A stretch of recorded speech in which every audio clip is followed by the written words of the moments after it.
कौशिक की 5 बहुएं।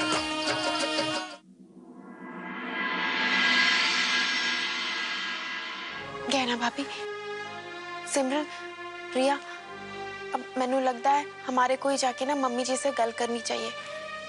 बस यूं समझ लो हम ये सब कार्तिक और लवली के लिए कर रही हैं।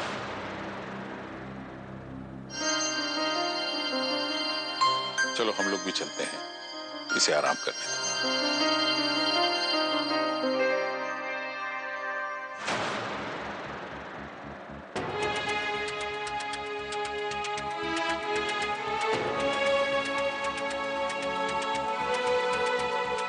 क्या आप लोग हमसे कुछ कहने आए हैं? मैं ये कह रही थी कि आप प्लीज लवली को माफ कर दीजिए ना, और उसको खाने की। क्या हमने लवली को बोला कि वो भूखी रहे, या हमने उसे बोला कि हम उसे खाना नहीं देंगे? तो जब हमने कार्तिक की पत्नी को भूखा रहने की सजा ही नहीं दी, तो हम उसे खाने के लिए क्यों कहें?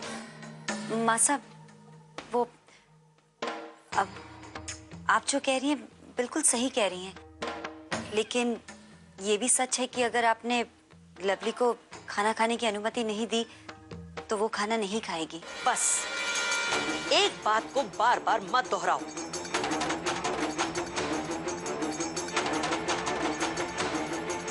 सब लोग भूखे हैं, तुम लोग नीचे जाओ, खाना गर्म करो और सबको दो।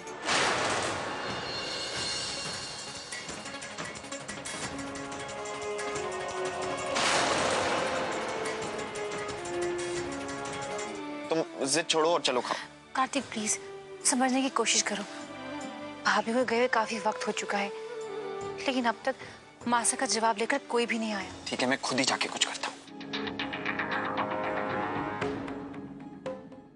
कार्तिक की पत्नी ये सब जानबूझकर कर रही है ताकि वो सबकी नजरों में हमें गलत साबित कर दे। देखिए बिंदेश्वरी जी, आप लवली पर उंगलियां ना उठाइए। उसने तो ये सजा अपने ऊपर इसलिए ले ली कि उसे अपनी गलती का एहसास हो गया था।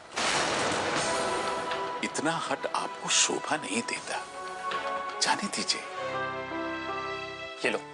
कार्तिक, ये खाना मासा ने भिजवाया है ना? चलो खाओ। नहीं, पहले तुम बताओ। हाँ मैं बताता हूँ ना, तुम खाना स्टार्ट तो करो। मैं समझ रही हूँ, कुछ तो गड़बड़ है। ठीक है, तुम्हें खाना नहीं खाना है? नहीं। श्योर?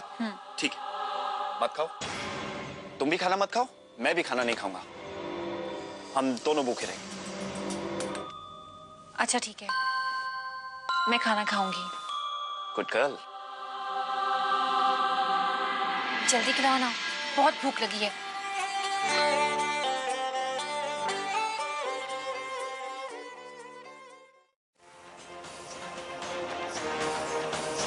हम ये दूध का गिलास लेकर के कार्तिक की पत्नी के पास जा रहे हैं, क्योंकि हम नहीं चाहते कि उसके बीमार होने का कारण आप लोग हमें ठहराएं। चलो देर आए दुरुस्त है। श्रीमती जी मानी तो सही। लो, दूध पियो।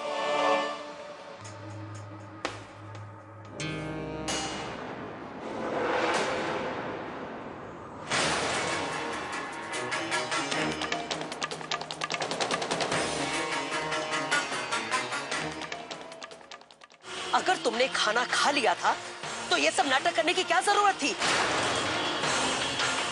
मासा, वो कार्तिक। चुप! हमें तुम्हारी कोई बात नहीं सुननी।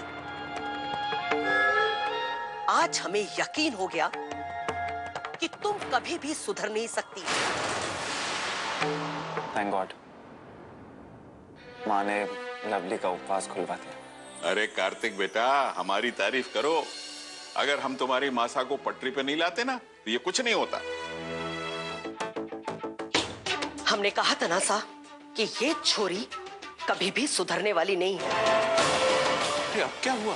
सा, जब हम उसके कमरे में दूध का गिलास लेकर के गए तब वो भूखी नहीं थी, वो खाना खा चुकी थी।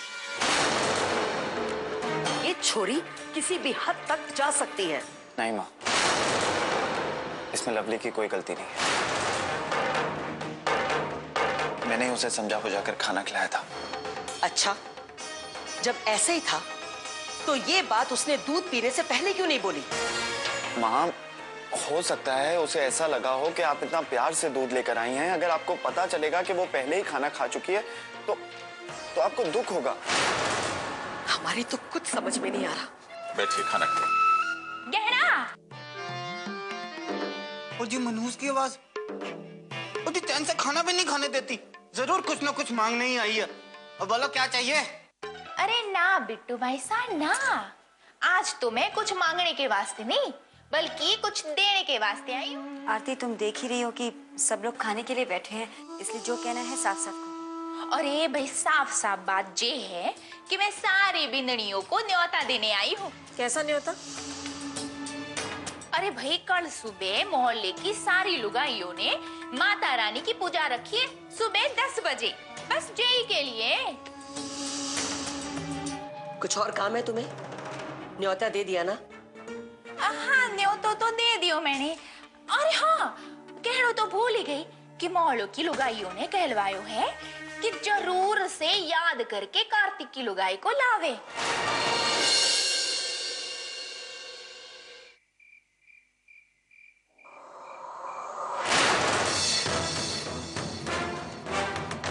वो मैं अपनी प्लेट धो रही थी, हम आवाज सुनकर समझ गए थे। आप मेरे लिए दूध लेके आई, इसके लिए थैंक यू सो मच। क्या हम इससे पूछें कि अब इसकी तबीयत कैसी है? और खाना खाने के बाद ना मेरी तबीयत बिल्कुल ठीक हो गई है और मैंने दवा भी टाइम पे ही ले ली थी। जाओ, अब जाके आराम कर लो।